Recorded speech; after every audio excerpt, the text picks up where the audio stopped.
Boa tarde, prezados alunos do curso técnico de segurança do trabalho.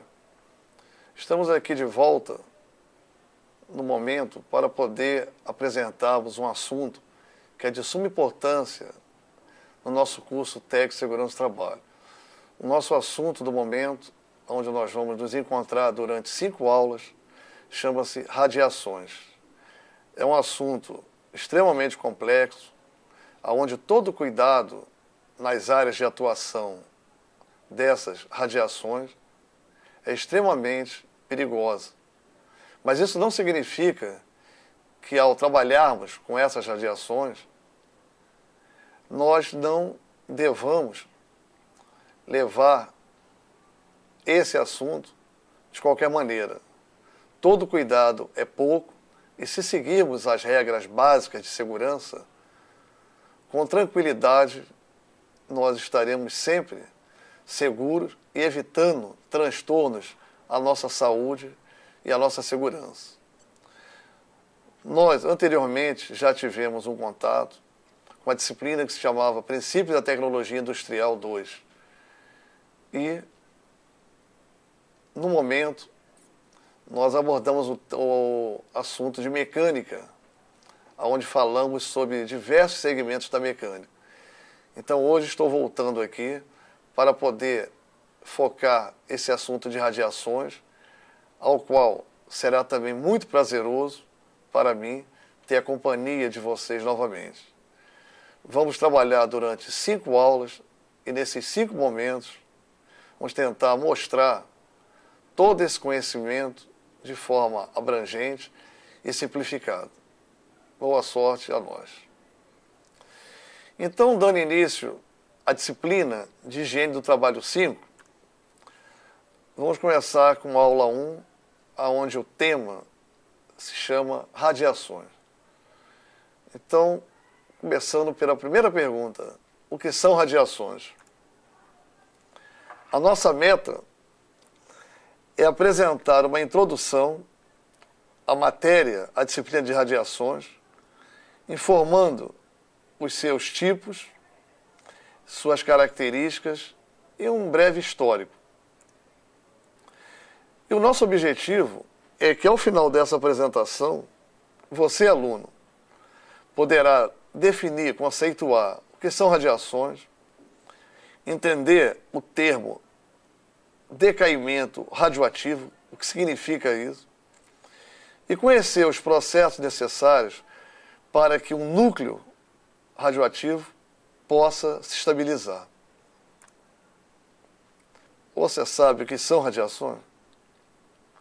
Elas representam a capacidade que alguns elementos fisicamente instáveis possuem de emitir energia, sob a forma de partículas ou de radiação eletromagnética. Elas contêm energia, contêm carga elétrica e contém carga magnética. Como elas podem ser geradas?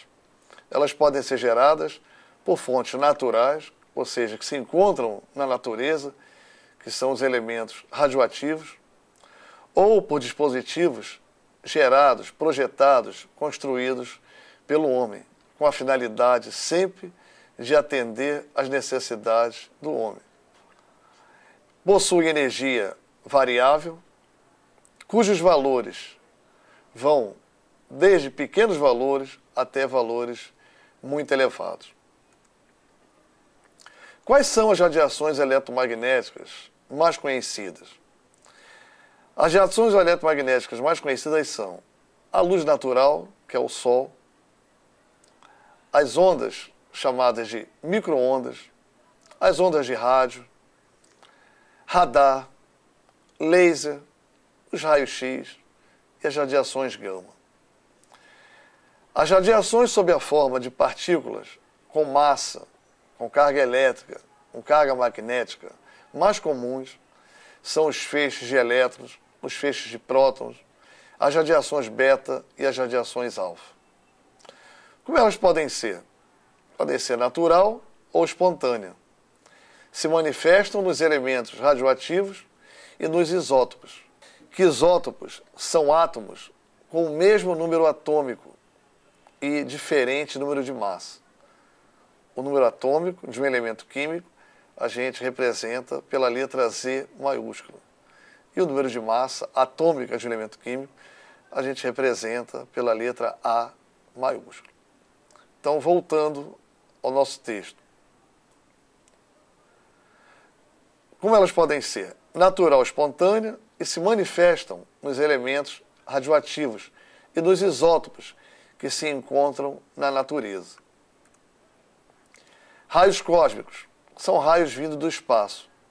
Tão grande é seu poder de penetração que as quantidades desse tipo de radiação recebida por todos os órgãos do tecido humano são uniformes e variáveis, praticamente de fora e de dentro da casa.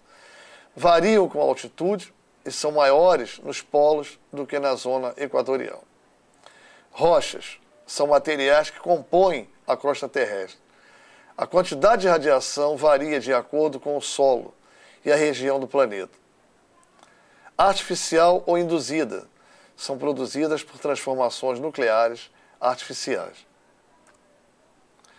Qual é a história da radioatividade? A radioatividade foi descoberta no século XIX. Até esse momento, predominava a ideia de que os átomos eram as menores partículas da matéria. Com a descoberta da radiação, os cientistas constataram a existência de partículas ainda menores que o átomo, tais como os prótons, os nêutrons e o elétron. Quais são as datas importantes? No ano de 1896, o físico francês Antoine Henri Becquerel, nascido em 1852, falecido em 1908, descobriu que o elemento radioativo urânio e seus compostos emitiam uma radiação penetrante, mas interpretou o fenômeno como um tipo de fosforescência invisível. Então, aproveitando aqui o texto, em onde o Henri Becquerel ele interpretou o fenômeno como um tipo de fosforescência visível. Então, aproveitando o gancho, para a gente recordar o que é fosforescência.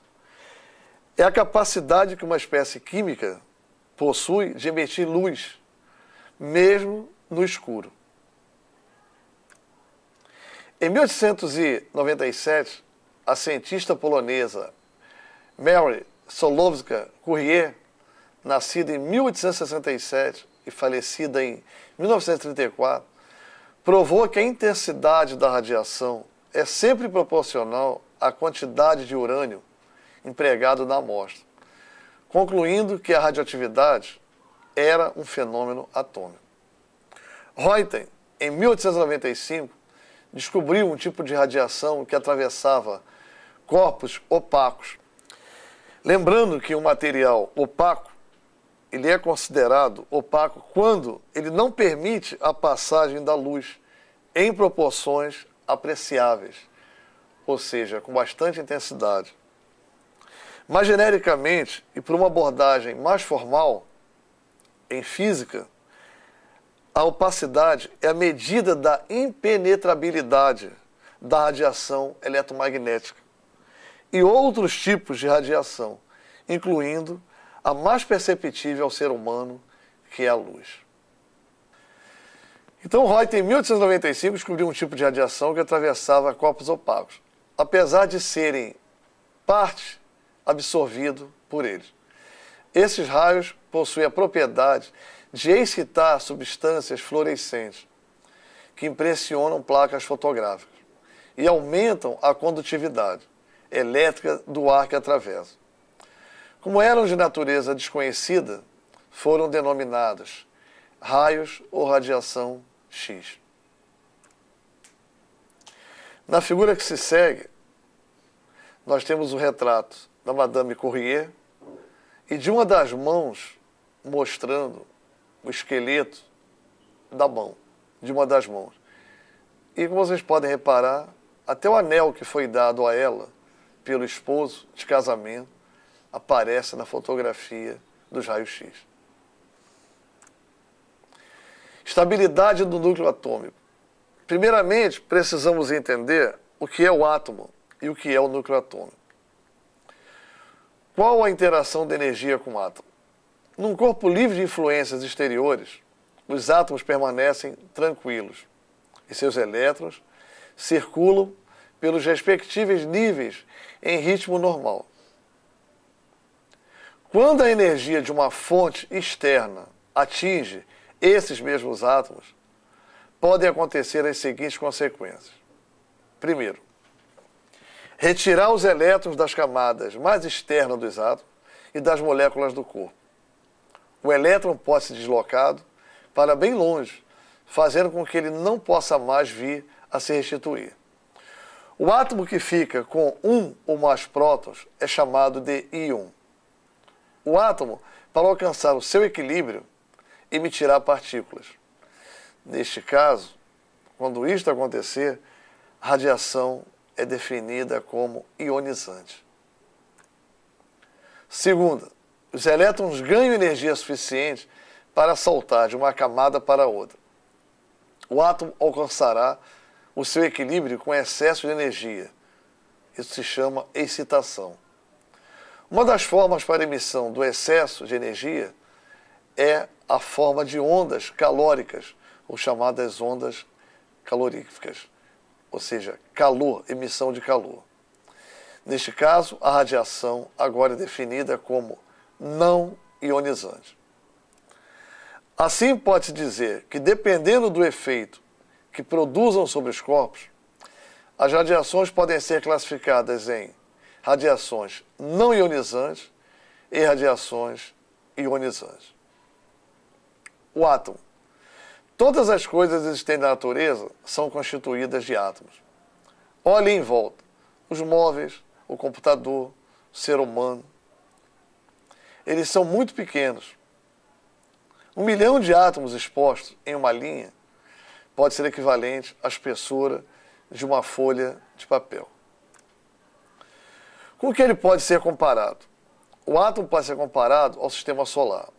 O Sol representa o núcleo, aonde estão os prótons e os nêutrons, enquanto que os planetas representam os elétrons, que estão nas suas órbitas.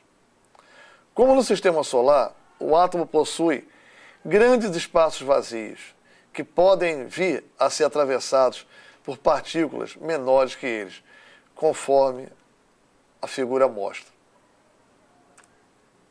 O núcleo. O núcleo possui quase toda a carga positiva do átomo, ou seja, cerca de 99%. De que o núcleo é formado? O núcleo é formado por partículas de carga positiva, que são os prótons, e partículas do mesmo tamanho, mas que não possuem carga elétrica, que são os nêutrons. O número de prótons, ou também, se quisermos falar, o número atômico, identifica um elemento químico comandando seu comportamento em relação a outros elementos. Sempre que alterarmos o número de prótons, teremos um elemento inteiramente diferente. O que possui um átomo eletricamente neutro? Um átomo eletricamente neutro, ou seja, não ionizado, possui número de elétrons na órbita exatamente igual ao número de prótons no núcleo. Desta forma, as cargas negativas dos elétrons cancelam as cargas positivas dos prótons. Quando nós falamos um átomo eletricamente neutro, ou seja, não ionizado, temos que nos lembrar o que é ionização. Ionização é a perda ou o ganho de elétrons pelo átomo. O que é massa atômica? A massa atômica, representada a partir de agora pela letra A maiúscula de um átomo, é a soma de prótons e de nêutrons existentes num núcleo. Vamos recordar. O esquema mostra a massa atômica A, aonde equivale a soma dos prótons e dos nêutrons. Então nós temos aqui numa representação gráfica um elemento qualquer X. Na parte superior esquerda temos a massa atômica A e na parte inferior esquerda temos o número atômico Z. Então, para exemplificarmos na prática, temos o elemento oxigênio com massa atômica 16 e com número atômico 8. Não vamos confundir com a forma molecular aonde o oxigênio é representado por O2. No exemplo do oxigênio, aonde possui massa atômica 16 e número atômico 8, nós temos o número atômico é igual ao número de prótons, que vale 8. O número de prótons equivale ao número de elétrons, que vale 8. Então, a massa atômica é igual a 16, ou seja, 8 mais 8, que é o número de nêutrons. O que são isótopos? Isótopos são átomos com o mesmo número atômico, mas de diferente número de massa. A tendência dos isótopos dos núcleos atômicos é atingir a estabilidade. Um átomo pode liberar energia e se estabilizar por meio de umas seguintes formas. Quando ele emite partículas do seu núcleo ou quando ele emite fótons de alta frequência. Qual é o processo chamado decaimento radioativo? O processo no qual um átomo, de forma espontânea, libera energia de seu núcleo é chamado de decaimento radioativo. Quando algo decai na natureza, como a morte de uma planta, por exemplo, ocorrem trocas de um estado complexo, que é a planta, para um estado simples, que é o solo. A ideia é a mesma para um átomo instável. Por emissão de partículas ou de energia do núcleo, um átomo instável troca ou decai para uma forma mais simples. Por exemplo, um isótopo radioativo de urânio, o 238, decai até se tornar chumbo 206. O chumbo 206 é um isótopo estável, com um núcleo estável. O urânio estável pode, eventualmente, se tornar um isótopo estável de chumbo. De acordo com a figura, nós temos aí, à esquerda, um núcleo estável e um núcleo à direita com excesso de energia, a qual nós chamamos de radioativo. Ele vai ter que perder parte desse excesso de energia. Isso pode ser a emissão em forma de partículas, ou seja, radiação alfa e radiação beta. Ou então vai emitir em forma de ondas eletromagnéticas ou as radiações gama. O átomo, para alcançar o seu equilíbrio, emitirá partículas. Neste caso, como nós já falamos anteriormente, a radiação é chamada ionizante. Uma das formas para a emissão de excesso de energia é em forma de ondas calóricas, ondas caloríficas, produção de calor. Nessa maneira, a radiação é chamada de não ionizante. O que é desintegração? O núcleo com excesso de energia tende a estabilizar-se, emitindo partículas alfa ou beta. Em cada emissão de uma dessas partículas, há variação do número de prótons no núcleo. Logo, o elemento se transforma ou, usando um termo mais técnico, se transmuta em outro, de comportamento químico inteiramente diferente. O núcleo se quebra, emitindo partícula e energia. Agora que chegamos ao final da nossa primeira aula, vamos fazer uma revisão de pequenas colocações de termos técnicos dentro do nosso assunto de radiações. A primeira coisa para a gente lembrar é a diferença entre estabilidade e instabilidade. A estabilidade ela é conseguida quando o elemento radioativo já não mais fica emitindo radiações. E quando um elemento está instável, é quando ele procura a estabilidade. De que forma? Emitindo radiações. Então, classicamente, a definição é essa. Eu gostaria que vocês também agora pegassem papel e caneta e anotassem aqui pequenas coisas, alguns lembretes da física, que é muito importante para poder a gente, na segunda aula que teremos depois, que vai favorecer a nossa compreensão. Íon. Íon é o átomo que fica com um ou mais prótons. A definição clássica de radiação ionizante. A radiação ionizante é o átomo buscando alcançar o seu equilíbrio, a sua estabilidade. Então, emitirá partículas. Radiação não ionizante é quando o átomo emite o excesso de energia para alcançar o seu equilíbrio, a sua estabilidade, só que em forma de geração de calor. O átomo é a menor parte de uma substância.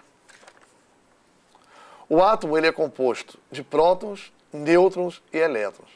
Lembrando que o núcleo que compõe a maior massa do átomo é composto de prótons e núcleo. E os elétrons ficam orbitando em volta do núcleo. Os prótons e nêutrons, eles detêm a maior massa do átomo. Os prótons possuem carga elétrica positiva e massa atômica unitária. Os nêutrons não possuem carga elétrica, possuem massa unitária atômica. E o elétron possui carga elétrica negativa e quase não tem massa atômica. O número de prótons no núcleo estabelece o número atômico, ou seja, quando a gente fala estabelecer, é uma forma de identificar um elemento químico. O número de prótons mais o número de nêutrons é igual à massa atômica de um elemento químico. Um átomo eletricamente neutro, ou seja, o elemento está sempre estável, não ionizado, possui o número de elementos na órbita igual ao número de prótons no núcleo. Isótopos, lembrando novamente, são átomos com o mesmo número atômico Z e diferente número de massa A. O termo radioisótopos é todo isótopo que seja radioativo.